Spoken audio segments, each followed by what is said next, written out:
तर कोल्हापुरी पद्धतीने तांबडा रस्सा झणझणीत आणि तर्रीदार असा तयार झालेला आहे. जास्तीचे मसाले न वापरता झणझणीत आणि झटपट असा हा मटणाचा रस्सा तयार झालेला आहे. गरम गरम भाकरीसोबत खायला तर एक नंबर लागतो. तुम्हाला जर ही रेसिपी आवडली तर या पद्धतीने एकदा करून बघा. तर मटणाचा तांबडा रस्सा तयार करण्यासाठी इथं मी जवळजवळ 600 ग्रॅम मटण घेतलेलं आहे स्वच्छ धुवून.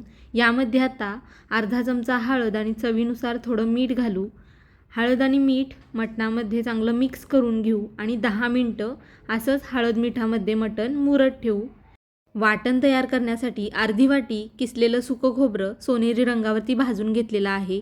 मुठभर कोथिंबीर, 10-12 लसूण पाकळ्या, अर्धा इंच आल्याचे तुकडे, दालचिनीचा तुकडा, 2 लवंग, 2 चक्री फुलाच्या पाकळ्या, अर्धा चमचा जिरं आणि 1.5 चमचा पांढरे तीळ घेतलेले आहेत.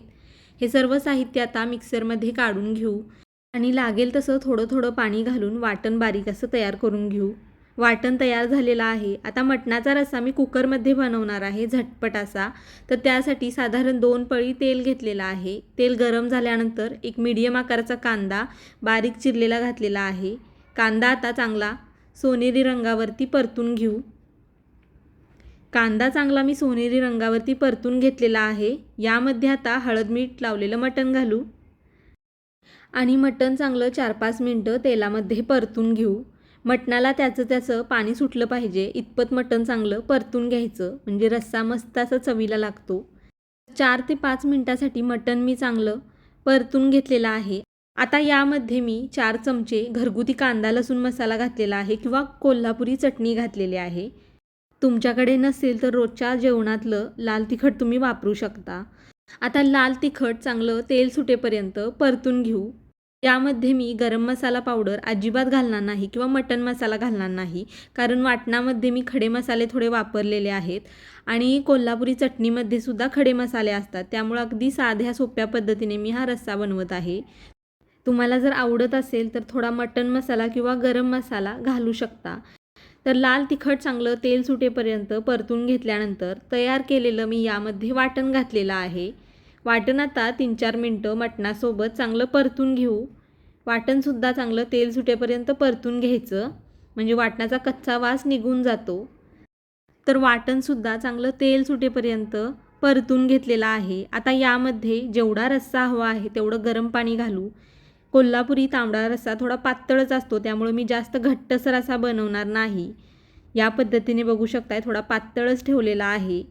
मिक्स करून घेतल्यानंतर थोडंसं चवीनुसार मीठ मी अजून घातलेलं आहे. गरम पाणीच घाला, म्हणजे रश्श्याची चव आहे तशी राहते. आता बारीक गॅसवरती याला चांगली उकळी येऊ देत, म्हणजे तरी किंवा कट मस्त येतो. तर रश्श्याला आता उकळी आलेली आहे. गॅस बारीक करून कुकरचं झाकण लावू आणि बारीक गॅसवरती कुकरच्या 3 शिट्ट्या करून घेऊ, म्हणजे मटण चांगलं मऊ असं शिजतं. तर मटण थोडं कोवळं आहे त्यामुळं मी 3 शिट्ट्या कुकरच्या घेणार आहे. मटण जर जून असेल तर 4 शिट्ट्या तुम्ही घेऊ शकता.